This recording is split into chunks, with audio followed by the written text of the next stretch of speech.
In the world of fashion, we often see the final product. ഈ ഗ്ലാമിനും കോൺഫിഡൻസിനും സ്പോട്ട്ലൈറ്റിനൊക്കെ പിന്നിൽ അധികം ആരും അറിയാതെ പോകുന്ന ഒരുപാട് ഹാർഡ് വർക്കിൻ്റെയും അതിജീവനത്തിൻ്റെയും കഥകളുണ്ട് പലർക്കും പറയാൻ. ദ ഫാഷൻ ഡയറീസ് എന്ന ഈ സീരീസിൽ ഇങ്ങനെയുള്ള ഒരുപാട് കഥകളാണ് നമ്മൾ അൺവെയിൽ ചെയ്യാൻ പോകുന്നത്. Hi everyone, welcome to the voice of fashion by NM, where we bring untold fashion journeys to light.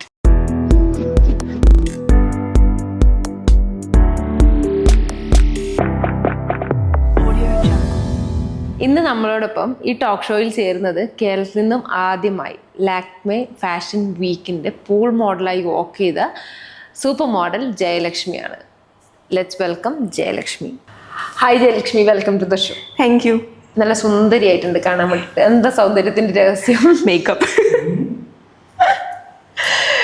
7 വർഷമായല്ലേ ഇൻഡസ്ട്രിയിൽ? അതെ. എങ്ങനെയുണ്ടായിരുന്നു ഈ ഒരു എക്സ്പീരിയൻസ് എന്ന് പറയുമ്പോൾ കുറേ കാര്യങ്ങൾ എക്സ്പ്ലോർ ചെയ്തു, കുറേ കാര്യങ്ങൾ പഠിക്കാൻ പറ്റി, അതുപോലെ കുറേ ഡിഫറെൻറ്റ് പ്ലേസസിലേക്ക് ട്രാവൽ ചെയ്യാൻ പറ്റി, ഡിഫറെൻറ്റ് കൾച്ചറായിട്ടുള്ള എക്സ്പോഷർ ഉണ്ടായിരുന്നു. So overall it was a very good journey. Fashion ലോകത്തേക്കുള്ള ഒരു ചുവടുവെപ്പ് എങ്ങനെയായിരുന്നു? ആക്ച്വലി ഫാഷൻ ഇൻഡസ്ട്രി ആയിട്ട് ഒരു ബന്ധമില്ലാത്ത ആളായിരുന്നു ഞാൻ. So I was into sports childhood തുടങ്ങി. അപ്പോൾ അത്ലറ്റിക്സും ബാസ്കറ്റ്ബോൾ അങ്ങനെയായിരുന്നു എൻ്റെ ലൈഫ്. പിന്നെ ഡിഗ്രി കഴിഞ്ഞതിന് ശേഷം ഞാൻ ഫാഷൻ ഡിസൈനിങ്ങിന് ജോയിൻ ചെയ്തു. അപ്പോൾ അവിടെ ഞങ്ങളെ പഠിപ്പിച്ചൊരു മാമാണ് എൻ്റെ അടുത്ത് പറഞ്ഞത്, like you have good features, നല്ല ഹൈറ്റ് ഉണ്ട്, അപ്പോൾ മോഡലിംഗ് ട്രൈ ചെയ്തുകൂടെ എന്ന് ചോദിച്ചു. അപ്പോൾ അതുവരെ മോഡലിംഗ് എന്ന് പറഞ്ഞൊരു സാധനം എൻ്റെ മൈൻഡിൽ ഉണ്ടായിരുന്നില്ല. അപ്പോൾ അങ്ങനെയാണ്, അതായിരുന്നു ഒരു ഫസ്റ്റ് ഒരു എന്താ പറയുക, ഒരു മോഡലിംഗ് സ്റ്റാർട്ട് ചെയ്യാമെന്ന് എനിക്ക് തോന്നിയത് അപ്പോഴാണ്. അപ്പൊ ജയയുടെ first show Pune Times fashion week ആണല്ലോ. സോ അവിടത്തേക്കുള്ള എൻട്രി എങ്ങനെയായിരുന്നു? അത് ഞാൻ ആക്ച്വലി ഓഡിഷൻ ത്രൂ ആണ് Pune Times fashion week attend ചെയ്യുന്നത്. അപ്പോൾ ഈ മോഡലിങ്ങിൽ ഒരു ഇൻട്രസ്റ്റ് തോന്നിയപ്പോൾ ഞാൻ എന്ത് ചെയ്തു, മോഡലിംഗ് ഏജൻസീസ് അതുപോലെ നല്ല നല്ല ഫാഷൻ ഷോസിൻ്റെ പേജസൊക്കെ ഇൻസ്റ്റാഗ്രാമിൽ ഫോളോ ചെയ്യാൻ തുടങ്ങി. സോ അങ്ങനെ ഒരു ദിവസം ഇങ്ങനെ പൂനെ ടൈംസിന് ഓഡിഷൻ നടക്കുകയാണ് എന്നൊരു റീലാണ് പോസ്റ്റാണ്, എനിക്ക് ഓർമ്മയില്ല, ഞാൻ കണ്ടു. So I applied. അങ്ങനെ ഡയറക്റ്റ് പൂനെയിൽ പോവായിരുന്നു. അപ്പോൾ ഞാൻ കേരളത്തിന് പുറത്ത് കുറച്ചേ പോയിട്ടുള്ളൂ. ലൈക്ക് NCCയിൽ ഉണ്ടായിരുന്ന സമയത്ത് ഡൽഹി പോയിട്ടുണ്ടെന്നുള്ള അല്ലാതെ പുറത്തേക്ക് ഞാൻ അങ്ങനെ അധികം ട്രാവൽ ചെയ്തിട്ടില്ല. So that was my first time. അപ്പോൾ ഭയങ്കര ടെൻഷൻ ഉണ്ടായിരുന്നു, കാരണം ഞാൻ ഒറ്റയ്ക്കാണ് ട്രാവൽ ചെയ്തത്. ഞാൻ വീട്ടുകാരുടെ അങ്ങനെ ബുദ്ധിമുട്ടിക്കാറില്ല ഒരു കാര്യത്തിനും. സോ ടെൻഷൻ ഉണ്ടായിരുന്നു, ബട്ട് സ്റ്റിൽ പോയി. I attempted. അങ്ങനെ ഒരു ഫേസ്ബുക്ക് ഗ്രൂപ്പിൽ നിന്ന് എനിക്ക് ഒരു രമ്യ എന്ന് പറഞ്ഞിട്ടൊരു ചേച്ചിയെ പരിചയപ്പെട്ടു. അപ്പോൾ ആളാണ് എന്നെ അവിടെ ആളുടെ വീട്ടിൽ താമസിപ്പിച്ചു. So that was a very good hospitality. She gave me a very good hospitality. അപ്പോൾ അങ്ങനെ ഓഡിഷന് പോയി, സെലക്റ്റായി. അങ്ങനെയാണ് പൂനെ ടൈംസ് ഫാഷൻ വീക്ക് ഞാൻ ചെയ്തത്. അപ്പോൾ ഒറ്റയ്ക്ക് തന്നെ ഇത്രയും കാര്യങ്ങൾ ചെയ്യാന്നൊക്കെ പറഞ്ഞാൽ it takes A lot of courage അല്ലേ? അപ്പോൾ അവിടുത്തെ ഷോസ് ഒക്കെ ചെയ്ത് കഴിഞ്ഞ് പിന്നെ നാട്ടിൽ വന്നിട്ട് ഷോസ് ചെയ്യുമ്പോൾ വാട്ട് ഈസ് ദ ഡിഫറൻസ്?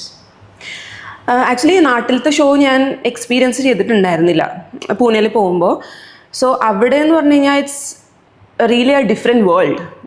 അവിടെ എല്ലാവരും എന്താ പറയുക, ഭയങ്കര കമ്മിറ്റഡ് ആണ് ഫാഷനുമായിട്ട്. ഇപ്പോൾ മോഡൽസ് മാത്രമല്ല, കൊറിയോഗ്രാഫേഴ്സ് ആണെങ്കിലും ഷോ പ്രൊഡ്യൂസേഴ്സ് ആണെങ്കിലും ഇവൻറ്റ്സ് ചെയ്യുന്ന ആൾക്കാരാണെങ്കിലും എല്ലാവരും ദേ ആർ വെരി കമ്മിറ്റഡ്. ഇപ്പോൾ ഫോർ എക്സാമ്പിൾ ഒരു ലുക്ക് പറഞ്ഞു കഴിഞ്ഞാൽ എക്സാക്ട്ലി എല്ലാ മോഡൽസും ആ സെയിം ലുക്കിലായിരിക്കും. ഹെയർ ആയിക്കോട്ടെ, മേക്കപ്പ് ആയിക്കോട്ടെ, ഈവൻ ഒരു ചെറിയ ഡീറ്റെയിലിംഗ്, ഐലൈനർ പോലും അവർ ചെക്ക് ചെയ്യും. അപ്പോൾ എല്ലാം പെർഫെക്റ്റ് ആയിരിക്കണം അവിടെ. സോ ആ ഒരു പെർഫെക്ഷനിസം പിന്നീട് കേരളത്തിലേക്ക് വന്നപ്പോൾ ഞാൻ ഭയങ്കരമായിട്ട് മിസ് ചെയ്തു. എസ്പെഷ്യലി റിപ്പോർട്ടിംഗ് ടൈമിന്റെ കാര്യത്തിലാണെങ്കിലും. ഇപ്പോൾ കേരളത്തിന്റെ പുറത്ത് ഷോസ് ചെയ്യുമ്പോൾ ലാക്മേ ഫാഷൻ വീക്ക് ആണെങ്കിലും പൂനെ ടൈംസ് ആണെങ്കിലും ചെയ്യുന്ന സമയത്ത് ഒരു റിപ്പോർട്ടിംഗ് ടൈം പറഞ്ഞു കഴിഞ്ഞാൽ ബിഫോർ ടൈം എല്ലാവരും അവിടെ പ്രസന്റ് ആണ്. പക്ഷെ ഇവിടേക്ക് വന്നപ്പോൾ എനിക്ക് ആ ഒരു ഡിഫറൻസ് ഭയങ്കരമായിട്ട് ഫീൽ ചെയ്തിട്ടുണ്ട്.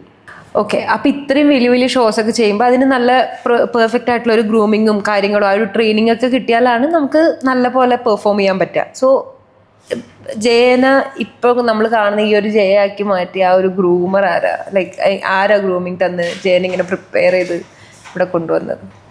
ആക്ച്വലി അങ്ങനെ പറയാനൊരു ഗ്രൂമർ ഇല്ല. ബിക്കോസ് ഞാൻ പറഞ്ഞല്ലോ, മോഡലിംഗ് ചിന്തിച്ചു തുടങ്ങിയപ്പോഴേ ഞാൻ ഫാഷൻ ഷോസും അതുപോലെ കുറച്ച് ടോപ്പ് മോഡൽസ്, കേരളത്തിലെ തന്നെ ടോപ്പ് മോഡൽസിനെ കണ്ട് അവരുടെ വാക്ക് കണ്ട് അങ്ങനെ പഠിക്കുക ചെയ്തേ. സോ യൂട്യൂബ് ആക്ച്വലി എന്നെ ഒരുപാട് ഹെൽപ്പ് ചെയ്തിട്ടുണ്ട്. സോ ലിറ്ററലി സ്പീക്കിംഗ് യൂട്യൂബാണ് എൻ്റെ groomer. So there is a model called Lakshmi Rana.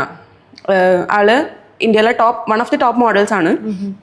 So ആളുടെ വാക്ക് കണ്ടിട്ടാണ് ഞാൻ പഠിച്ചത്. പിന്നെ ഇന്ത്യാസ് നെക്സ്റ്റ് ടോപ്പ് മോഡൽ എന്നിട്ട് ഒരു സീരീസ് ഉണ്ടായിരുന്നു, MTVയിലാന്ന് തോന്നുന്നുണ്ട്. സോ അതിലിതുപോലെ കുറച്ച് മോഡൽ ടിപ്സ് അവർ പ്രൊവൈഡ് ചെയ്യും. ലൈക്ക് ഒരു സിംഗിൾ ലൈനിൽ വാക്ക് ചെയ്യുക, അങ്ങനത്തെ കുറച്ച് ടിപ്സ്. അപ്പോൾ അതൊക്കെ കണ്ടും അത് പ്രാക്ടീസ് ചെയ്തും, അതുപോലെ ഞാൻ ഹീൽസ് വീട്ടിൽ മേടിച്ച് വെച്ചിട്ട് ഞാൻ തന്നെ വീഡിയോ എടുക്കും വാക്ക് ചെയ്യണതിൻ്റെ. അപ്പോൾ അതും ലക്ഷ്മി റാണയുടെ വാക്ക് തമ്മിൽ ഞാൻ കമ്പയർ ചെയ്യും. അപ്പോൾ അതിലെന്തെങ്കിലും കറക്ഷൻ ഉണ്ടെങ്കിൽ ഞാൻ കറക്റ്റ് ചെയ്യും. അങ്ങനെ വാക്ക് ചെയ്ത് ആണ് ഞാൻ പഠിച്ചത്. അല്ലാതെ ആരും എന്നെ ഇതുവരെ ഗ്രൂം ചെയ്തിട്ടില്ല. ഷോസിന് മാത്രമാണ്. പിന്നെ ഇപ്പോൾ നമ്മൾ കൊറിയോഗ്രാഫേഴ്സ് ആണെങ്കിലും ഷോസിന് മാത്രമേ നമ്മൾ മീറ്റ് ചെയ്യുള്ളൂ. അപ്പോൾ ഷോയിൻ്റെ ഇടയിൽ അങ്ങനെ ഗ്രൂം ചെയ്യാനായിട്ടുള്ള സാധ്യതയും ഭയങ്കര കുറവാണല്ലോ. Because there are a lot of things to be taken care of. So അങ്ങനെ പ്രത്യേകിച്ച് ഒരു ഗ്രൂമർ എന്ന് പറയാനായിട്ട് ആരുമില്ല. അപ്പോൾ ഫാഷൻ ഇൻഡസ്ട്രിയിൽ ഇപ്പോൾ ഒരുപാട് ചേഞ്ചസ് വന്നു. അപ്പോൾ നമ്മൾ മുന്നേ കണ്ട പോലുള്ള ഷോസും കാര്യങ്ങളല്ല ഇപ്പോൾ നമ്മൾ കണ്ടുകൊണ്ടിരിക്കുന്നതൊക്കെ. സോ എങ്ങനെ ആ ഒരു ചേഞ്ചസ് കാണുന്നത്? Like how is that difference? So I started in 2018 to be precise. അപ്പോൾ ഒന്ന് തന്നെ അവിടെ നിന്ന് പൂനെയിൽ നിന്ന് ഇങ്ങോട്ട് വന്നപ്പോൾ തന്നെ ഐ ഫെൽറ്റ് ദാറ്റ് ഡിഫറൻസ്. പക്ഷേ കേരളത്തിൽ ഷോസ് ചെയ്ത് വന്നപ്പോൾ there was a pattern for fashion shows. ഏതൊരു ഫാഷൻ ഷോ എടുത്താലും there was a strong model lineup ആ സമയത്തൊക്കെ. സോ ഇപ്പോൾ ഫോർ എക്സാമ്പിൾ ഒരു 12 ഫീമെയിൽ മോഡൽസ് ആണ് ഉള്ളതെങ്കിൽ ഒരു 8 to 10 മോഡൽസ് എക്സ്പീരിയൻസ്ഡ് ആയിട്ടുള്ള മോഡൽസ് ആണ്. അപ്പോൾ അത് ഭയങ്കര അധികം നമ്മളെ ഹെൽപ്പ് ചെയ്യും. ലൈക്ക് ഷോയിൻ്റെ ക്വാളിറ്റി ആണെങ്കിലും ഇപ്പോൾ ചില ഷോസിനൊക്കെ നമ്മൾ ബാക്ക് ടു ബാക്ക് നമ്മൾ ചേഞ്ച് ചെയ്യേണ്ടി വരും.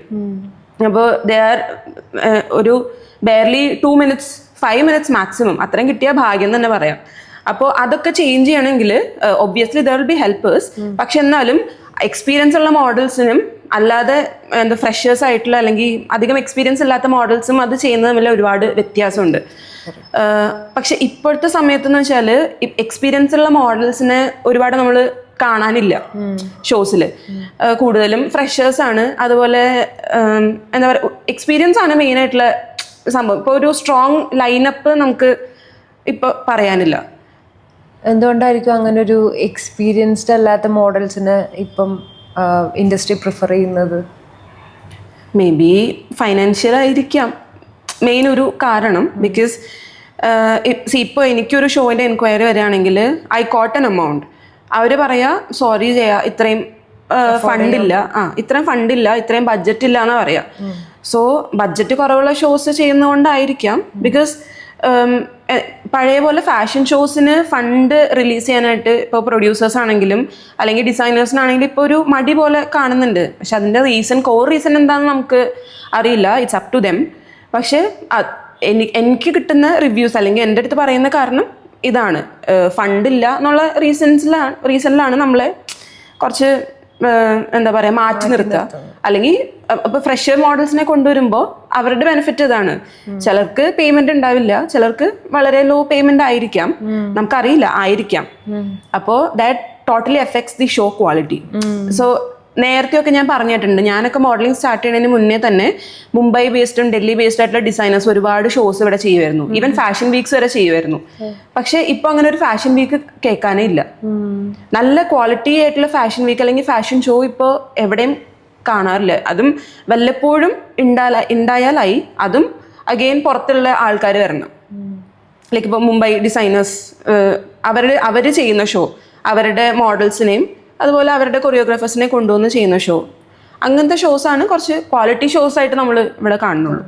അപ്പൊ ജയ് ഇന്ന് ഇവിടെ ഇരിക്കുന്നത് ഇത്രയും മോഡൽസിന്റെ ഒരു റെപ്രസെന്റേറ്റീവ് ആയിട്ടാണ്. സോ ഇപ്പോൾ ഇന്നത്തെ ഈ ഒരു സമയത്ത് പ്രൊഫഷണൽ മോഡൽസ് അനുഭവിക്കുന്ന ബുദ്ധിമുട്ടുകൾ എന്തൊക്കെയാ ഇൻഡസ്ട്രിയിൽ നിലനിന്ന് പോകാൻ വേണ്ടിയിട്ട്? ഇത് ആക്ച്വലി നമുക്ക് രണ്ടായിട്ട് ഡിവൈഡ് ചെയ്യാം, before Covid, after Covid. So കോവിഡിന് മുന്നേ ഞാൻ പറഞ്ഞ പോലെ എന്താ ഒരു ക്വാളിറ്റി ലൈനപ്പ് എല്ലാ ഷോസിനും നല്ലൊരു ക്വാളിറ്റി ഷോസ് ഉണ്ടായിരുന്നു. ഓക്കെ, സോ ഈ കോവിഡ് ഔട്ട് ബ്രേക്ക് നമ്മളെ എല്ലാവരെയും അഫക്ട് ചെയ്തിട്ടുള്ള കാര്യമാണ്, പ്രത്യേകിച്ച് ഫാഷൻ ഇൻഡസ്ട്രിയിലുള്ളവരെ. അപ്പോൾ ആ സമയത്താണ് ഇൻഫ്ലുവൻസേഴ്സ് എന്ന് പറഞ്ഞൊരു കാറ്റഗറി എന്താ പറയുക കൂടുതൽ ആൾക്കാരിലേക്ക് എത്തുന്നതും കൂടുതൽ പേര് ഇൻഫ്ലുവൻസർ ആവുന്നതും ആ ഒരു സമയത്താണ്. അപ്പോൾ അത് പിന്നീട് കോവിഡ് കഴിഞ്ഞ് നമ്മൾ ഫാഷൻ ഷോസ് തുടങ്ങുന്ന സമയത്ത് ഇത് നമ്മളെ ഒരുപാട് എഫക്റ്റ് ചെയ്തിട്ടുണ്ട്. കാരണം കൂടുതൽ ഷോസിന് വാക്ക് ചെയ്യാൻ എസ്പെഷ്യലി ഷോ സ്റ്റോപ്പേഴ്സ് ആയിട്ട് വരുന്നവർ ഇൻഫ്ലുവൻസേഴ്സ് ആയിട്ടുള്ള അവർക്ക് വേണ്ടി നമ്മൾ ബാക്കിൽ നിന്ന് ക്ലാപ്പ് ചെയ്യേണ്ട അവസ്ഥയൊക്കെ ഉണ്ടായിട്ടുണ്ടോ. So that was very embarrassing, അങ്ങനെ തന്നെ പറയാം. കാരണം ഇൻഫ്ലുവൻസർ ആരാണ്, മോഡൽ ആരാണെന്നുള്ളൊരു വ്യത്യാസം നമുക്ക് തന്നെ പലപ്പോഴും ഡൗട്ട് ആവുന്ന രീതിയിലായിരുന്നു പിന്നീടുള്ള കാര്യങ്ങൾ.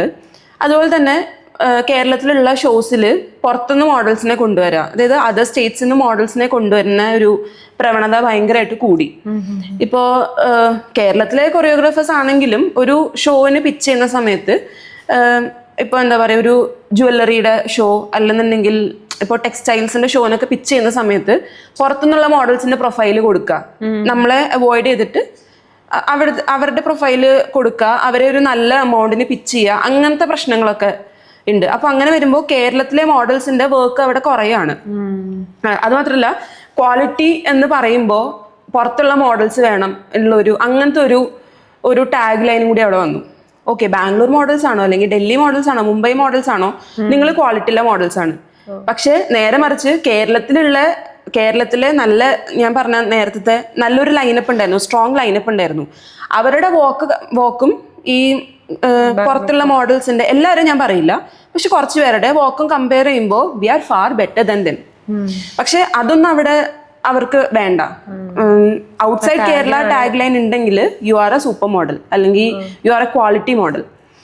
പിന്നെ അതുപോലെ തന്നെ ഈ ഷോ ഡയറക്ടേഴ്സിന്റെയും അല്ലെങ്കിൽ കൊറിയോഗ്രാഫേഴ്സിന്റെയും ഫേവറിസംസ് അത് ഭയങ്കരമായിട്ട് എന്നെയൊക്കെ പ്രത്യേകിച്ചും എഫക്ട് ചെയ്തിട്ടുള്ള ഒരു കാര്യമാണ്. എന്നെ എന്നല്ല, ഇപ്പൊ എനിക്ക് തോന്നുന്നു ഞാൻ മോഡലിംഗ് ചെയ്തിരുന്ന സമയത്ത് ആ സമയത്ത് സീനിയർ മോഡൽസ് ആയിരുന്ന അവരെ ആരെയും ഇപ്പൊ ഷോന് കാണാറ് പോലുമില്ല. എല്ലാവരും പുതിയ പുതിയ മോഡൽസ് ആണ്. അപ്പോൾ ഒന്നാമത്തെ കാര്യം ഞാൻ നേരത്തെ പറഞ്ഞ പോലെ ബഡ്ജറ്റിന്റെ ഇഷ്യൂ ഉണ്ടാവാം. പിന്നെ ഈ പറഞ്ഞ പോലെ ഫേവറിസംസ് മാറ്റേഴ്സ്. അപ്പൊ ഇതിന്റെ ഇടയിൽ ജയ്ക്ക് ഒരു കരിയർ ബ്രേക്ക് വന്നിട്ടുണ്ടായിരുന്നില്ലേ? സോ അങ്ങനെ ഒരു കരിയർ ബ്രേക്ക് വരാനുള്ള ഒരു റീസൺ എന്തായിരുന്നു?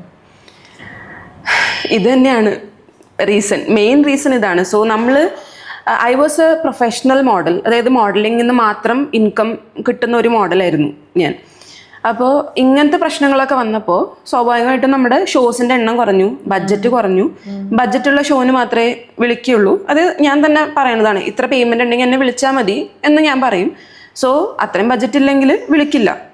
സ്വാഭാവികമായിട്ടും എൻ്റെ ഇൻകം കുറഞ്ഞു. So I had to move on, I had to support my family. അപ്പോൾ അങ്ങനെ എനിക്ക് ഖത്തറിൽ ഫിറ്റ്നസ് ട്രെയിനറായിട്ട് ഒരു വേക്കൻസി വന്നു. അങ്ങനെ ഞാൻ ഖത്തറിലേക്ക് പോയി. പക്ഷെ അവിടെയും ഈ പറഞ്ഞ പോലെ കുറച്ച് പൊളിറ്റിക്സ് എല്ലായിടത്തും ഉണ്ടാവുമല്ലോ. അപ്പോൾ അങ്ങനെ പൊളിറ്റിക്സിന്റെ ഭാഗമായിട്ട് അവിടെ എനിക്ക് സെറ്റായില്ല. Then I came back. പക്ഷെ ഖത്തറിൽ ആക്ച്വലി ഞാൻ ഒരു ബ്രേക്ക് ഉണ്ടായിരുന്നു. Like I could live that modeling life for 2 days. കാരണം അവിടെ റെഡ് FM-ന്റെ മിർച്ചി മോം എന്ന് പറഞ്ഞിട്ടൊരു അവാർഡ് ഫംഗ്ഷൻ ഉണ്ടായിരുന്നു. അതായത് ഖത്തറിലെ മോംസിന് വേണ്ടിയിട്ടുള്ള ഒരു അവാർഡ് ഫംഗ്ഷൻ. സോ ഞാൻ അവിടെ ചെന്നപ്പോൾ ഇവിടുത്തെ കുറച്ച് കോണ്ടാക്ട്സ് ത്രൂ എനിക്ക് അവിടെ മോഡലിംഗിൽ കുറച്ച് കോണ്ടാക്ട്സ് കിട്ടി. So they referred me as A groomer. അപ്പോൾ അവിടുത്തെ മോംസിന് ഗ്രൂം ചെയ്യാൻ വേണ്ടിയിട്ട് ഞാൻ വരുമോ എന്ന് ചോദിച്ചു. സോ അങ്ങനെ ഞാൻ വർക്ക് ചെയ്തിരുന്ന ജിമ്മിൽ നിന്ന് ഒരു ദിവസം ലീവ് എടുത്തിട്ട് I went there, groomed them. That was a very great experience. So I was living that model life again in Qatar. അത്രയും ആ ഒരു ക്ലോസ്ഡ് ഒരു ജിമ്മിൻ്റെ ഉള്ളിൽ നിന്ന് I got a chance to get out, to be myself. So അത് എന്താ പറയുക, ഭയങ്കരമായിട്ട് ഞാൻ എൻജോയ് ചെയ്തൊരു പ്രോസസ്സായിരുന്നു.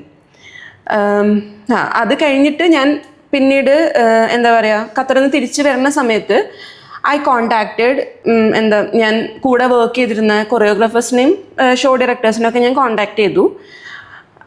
I told them that I M back. പക്ഷേ പണ്ട് ഞാൻ കണ്ട ആൾക്കാരായിരുന്നില്ല പിന്നീട് ആ ഒരു കരിയർ ബ്രേക്കിന് ശേഷം ഞാൻ കണ്ട ആൾക്കാർ. സംതിങ് ഹാഡ് ഹാപ്പൻഡ്, എനിക്കറിയില്ല എന്താന്ന്. പക്ഷേ I did not get that positive response, അല്ലെങ്കിൽ ആ ഒരു എന്താ പറയുക, Jaya okay you came back അല്ലേ, so we can do the shows, അങ്ങനത്തെ ഒരു സംഭവം എനിക്ക് പിന്നെ ഇറ്റ് വാസ് നോട്ട് വെൽക്കമിങ്. അപ്പൊ ഖത്തറിൽ നിന്ന് തിരിച്ചു വന്നതിന് ശേഷം ഇങ്ങനെ ഷോസും കാര്യങ്ങളൊന്നും ഇല്ലാത്തതാണോ ജയ മേക്കപ്പ് ആർട്ടിസ്റ്റായിട്ട് അല്ലെങ്കിൽ മേക്കപ്പിലേക്ക് തിരിയാനുള്ള ഒരു റീസൺ? അങ്ങനെയും പറയാം. പക്ഷെ അതിനേക്കാൾ കൂടുതൽ ഷോസിന് മേക്കപ്പ് ചെയ്ത് ബേസിക്കലി ഞാൻ ഒരു മേക്കപ്പും ചെയ്യാത്ത ഒരാളായിരുന്നു. അപ്പോൾ ഷോസിന് വന്ന് തുടങ്ങിയതിന് ശേഷമാണ് ലിപ്സ്റ്റിക്ക് പോലും ഞാൻ ഇടാൻ തുടങ്ങിയത്. പക്ഷേ you know through out the journey, ഇപ്പോൾ ആ ഒരു മോഡലിംഗ് ജേർണിയിൽ ഞാൻ തന്നെ മേക്കപ്പ് ചെയ്യേണ്ട അവസ്ഥകൾ പല സ്ഥലത്തും വന്നിട്ടുണ്ട്. സോ അങ്ങനെ എനിക്ക് ഫോഴ്സ്ഫുള്ളി മേക്കപ്പ് പഠിക്കേണ്ടി വന്നു. എനിക്ക് താല്പര്യം ഉണ്ടായിരുന്നില്ല മേക്കപ്പിനോട്, പക്ഷെ ഫോഴ്സ്ഫുള്ളി എനിക്ക് പഠിക്കേണ്ടി വന്നു. പക്ഷേ അത് കഴിഞ്ഞപ്പോൾ ലൈക്ക് എന്താ പറയുക, മേക്കപ്പ് ഞാൻ ഇഷ്ടപ്പെടാൻ തുടങ്ങി. I love what I was doing. So അങ്ങനെയാണ് ഒരു മേക്കപ്പ് ആർട്ടിസ്റ്റ് ആവാം എന്നുള്ളൊരു ചിന്ത വന്നു തുടങ്ങിയത് അപ്പോഴാണ്. പക്ഷെ ഈ പറഞ്ഞ പോലെ ടു ബി പ്രിസൈസ് ഖത്തറിൽ നിന്ന് വന്നതിന് ശേഷമാണ് ഇങ്ങനത്തെ ചിന്തകളൊക്കെ ഉണ്ടായിട്ടുള്ളത്. അപ്പോൾ അങ്ങനെ ഞാനും എൻ്റെ ചേട്ടൻ്റെ വൈഫും കൂടിയാണ് ഒരു പ്രൊഫഷണൽ കോഴ്സ് ചെയ്തിട്ട് ബ്രൈഡൽ മേക്കപ്പ് ആർട്ടിസ്റ്റ് ആവാം അല്ലെങ്കിൽ ബ്രൈഡൽ മേക്കപ്പ് ആർട്ടിസ്റ്റ് ആയി മാറിയത്. എങ്ങനെയുണ്ട് ആ ഒരു ജേർണി മേക്കപ്പ് ആർട്ടിസ്റ്റ് ആയിട്ട്? ഇപ്പം മുന്നേ മോഡലായിട്ടിരിക്കുന്ന സമയത്ത് നമ്മളെല്ലാവരും മേക്കപ്പ് ചെയ്യുന്നു. ഇപ്പം നമ്മൾ പോയി മോഡൽസിന് മേക്കപ്പ് ചെയ്യാന്ന് പറയുമ്പോഴത്തേക്ക് ദാറ്റ്സ് എ ടോട്ടലി ഒരു ഡിഫറെൻറ്റ് എന്താ പറയണ്ട എക്സ്പീരിയൻസ് അല്ലേ? നമ്മൾ മോഡൽസിന് മേക്കപ്പ് ചെയ്യുമ്പോഴത്തേക്ക് ഇത്രയും കാലം മേക്കപ്പ് ആർട്ടിസ്റ്റുകൾ അനുഭവിച്ച കുറേ കാര്യങ്ങൾ ഇപ്പോൾ ആസ് എ മേക്കപ്പ് ആർട്ടിസ്റ്റ് അനുഭവിക്കുന്നുണ്ട്. So how is that experience? Actually that is entirely different experience. ഇപ്പം ഈ പറഞ്ഞ പോലെ മോഡലായിരിക്കുമ്പോൾ നമുക്ക് ചുമ്മാ അവരെ കുറ്റം പറഞ്ഞാൽ മതി, ചേച്ചി ഇത് ശരിയായില്ല, അത് ശരിയായില്ല, ഹെയർ അങ്ങനെ കെട്ടല്ലേ, കുറ്റം പറഞ്ഞാൽ മതി. പക്ഷെ മേക്കപ്പ് ആർട്ടിസ്റ്റ് ആയിട്ട് മാറുമ്പോൾ ഇതൊക്കെ നമ്മൾ തിരിച്ച് കേൾക്കേണ്ടി വരല്ലോ, ദൈവമേ, അങ്ങനത്തെ ഒരു ടെൻഷനാണ്. പക്ഷേ I am enjoying that process. ഇപ്പോൾ മോഡലായി ഞാൻ മേക്കപ്പ് ചെയ്യുമ്പോൾ ഞാൻ ഒരിക്കലും മോഡലിൻ്റെ ആംഗിളിൽ നിന്ന് ചിന്തിക്കാറില്ല. I am a makeup artist, ആ ഒരു ആംഗിളിൽ നിന്ന് മാത്രമേ ചിന്തിക്കാറുള്ളൂ. സോ ഞാനൊരു ഫോട്ടോഷൂട്ട് ആസ് എ മോഡൽ ഒരു ഫോട്ടോഷൂട്ട് ചെയ്യുമ്പോൾ എങ്ങനെയാണോ അവിടുത്തെ ക്രൂ മെമ്പേഴ്സ് എൻ്റെ അടുത്ത് ബിഹേവ് ചെയ്യുക, അതുപോലെ തന്നെയാണ് I am supporting the model. So ഇപ്പോൾ ഫോട്ടോഷൂട്ട് ആണെങ്കിൽ I show them references, I correct the എന്തെങ്കിലും മേക്കപ്പിൻ്റെ പ്രശ്നങ്ങളുണ്ടെങ്കിൽ I correct that, hair set ചെയ്യുക. So totally I am a makeup artist അവിടെ, I am not a model. അപ്പോൾ മിക്കപ്പോഴും ഈ ഫോട്ടോഗ്രാഫേഴ്സ് എൻ്റെ അടുത്ത് ഇങ്ങനെ പറയും, നീ മോഡലല്ലേ, നിനക്ക് പോസുകൾ അറിയില്ലേ എന്ന് പറയുമ്പോഴാണ് ഓ ഞാൻ മോഡലാണല്ലേ എന്ന് ഞാൻ ആലോചിക്കാം. So I am enjoying that process. അപ്പോൾ ഇനിയും I want to carry forward. So ഇതിനൊക്കെ പുറമെ ജയ ഒരു പുതിയ സംരംഭം സ്റ്റാർട്ട് ചെയ്യാൻ പോവാണ്. സോ അതിനുള്ളൊരു മോട്ടീവ് എന്തായിരുന്നു? ഓക്കെ, സോ സംരംഭം എന്നതിലുപരി എന്താ പറയുക, ഞാൻ ഫേസ് ചെയ്ത പ്രശ്നങ്ങൾ ഇനി ഒരു മോഡൽ ഫേസ് ചെയ്യരുത്, അതാണ് എൻ്റെ ലക്ഷ്യം. അപ്പോൾ ബേസിക്കലി നമ്മൾ ഗ്രൂമിങ് ആണ് സ്റ്റാർട്ട് ചെയ്യുന്നത്. പക്ഷെ ഫ്യൂച്ചറിൽ അതൊരു മോഡലിംഗ് ഏജൻസി എന്നുള്ളൊരു രൂപത്തിലേക്ക് കൊണ്ടുവരാൻ, ഒരു മദർ ഏജൻസി എന്നുള്ള രൂപത്തിലേക്ക് കൊണ്ടുവരാനാണ് പ്ലാൻ ചെയ്യുന്നത്. മെയിനായിട്ടും ഫേവറിസം ഇല്ലാതെ ക്വാളിറ്റി മോഡൽസിനെ ഫാഷൻ ഇൻഡസ്ട്രിയിലേക്ക് പ്രൊഡ്യൂസ് ചെയ്യുക എന്നുള്ളതാണ് എൻ്റെ ലക്ഷ്യം. അപ്പോൾ ഇപ്പോൾ ഞങ്ങളുടെ എന്താ പറയുക സമയത്തുള്ള മോഡൽസ് ഫേസ് ചെയ്യുന്ന ഒരുപാട് പ്രശ്നങ്ങൾ തന്നെയാണ്. ക്വാളിറ്റി ഉണ്ടായിട്ടും വർക്ക് കിട്ടുന്നില്ല. പക്ഷെ അതിനി ഉണ്ടാവരുത്, അതാണ് എൻ്റെ മെയിൻ മോട്ടീവ്. അപ്പോൾ അതിന് വേണ്ടിയിട്ടുള്ള ഗ്രൂമിങ് ഫ്രം എന്താ പറയുക A to Z എല്ലാ കാര്യങ്ങളും, ഒരു മോഡൽ ഫോളോ ചെയ്യേണ്ട എത്തിക്സ് എന്താണ്, അങ്ങനെ ബേസിക് ആയിട്ടുള്ള കാര്യങ്ങൾ തൊട്ട് റാമ്പ് വാക്ക് ചെയ്യുന്നത് എങ്ങനെയാണ്, അതുപോലെ ഒരു എന്താ പറയുക ക്യാമറയുടെ ഫ്രണ്ടിൽ എങ്ങനെ പോസ് ചെയ്യണം, അങ്ങനെ A to Z എല്ലാ കാര്യങ്ങളും കവർ ചെയ്യുന്ന രീതിയിലാണ് ഒരു വർക്ക്ഷോപ്സ് സ്റ്റാർട്ട് ചെയ്യുക. അതുപോലെ എന്താ പറയുക, അത് ഫ്യൂച്ചറിൽ ഒരു ഏജൻസി പോലെ, മദർ ഏജൻസി പോലെ ആക്കാം എന്നുള്ളതാണ് ലക്ഷ്യം. സോ ഇത് എന്തെങ്കിലും പേരൊക്കെ കണ്ടുപിടിച്ചിട്ടുണ്ടോ? യെസ്, പേര് കണ്ടുപിടിച്ചിട്ടുണ്ട്. Next phase. Oh yeah, so we are looking for the next, we are looking for the next phase of fashion industry. Nice. So നമ്മൾ റീസെൻ്റ്ലി ഇപ്പോൾ തന്നെ അനൗൺസ് ചെയ്യുകയാണ്, വെരി റീസെൻ്റ്ലി അനൗൺസ് ചെയ്യുകയാണ്. സോ ഫസ്റ്റ് വർക്ക്ഷോപ്പ് കൊച്ചിയിൽ വെച്ചായിരിക്കും. അത് കഴിഞ്ഞിട്ട് വേറെ സിറ്റീസിലും workshop plan ചെയ്തിട്ടുണ്ട്. അപ്പോൾ അതിൻ്റെ പരിപാടികൾ നടന്നുകൊണ്ടിരിക്കുകയാണ്. അപ്പോൾ ഫ്യൂച്ചറിൽ ജയക്ക് ഒരു കൊറിയോഗ്രാഫർ ആവുക, അപ്പോൾ ആ ഒരു രീതിയിൽ എന്തെങ്കിലും ഡ്രീംസ് ഉണ്ടോ? ഉണ്ട്. പക്ഷെ ഇപ്പോൾ നിലവിൽ നെക്സ്റ്റ് ഫേസ് ഒന്ന് ഇപ്പോൾ ഒരു ബഡ്ഡിങ് സ്റ്റേജിലാണല്ലോ, അതൊന്ന് എന്താ പറയുക പയ്യെ പയ്യെ ജനങ്ങളിലേക്ക് എത്തണം, മോഡൽസിലേക്ക് എത്തണം. അത് കഴിഞ്ഞിട്ട് I will have A group of strong model lineup. അത് വെച്ചിട്ട് പതിയെ ഷോ കൊറിയോഗ്രഫി ചെയ്യാം എന്നുള്ളൊരു പ്ലാനിലാണ്. അപ്പോൾ അഗെയിൻ ക്വാളിറ്റി മോഡൽസ് ആയിരിക്കും എൻ്റെ ഷോയിൽ ഉണ്ടാവുക. No favouritism, nothing. Okay, anyway very happy for U.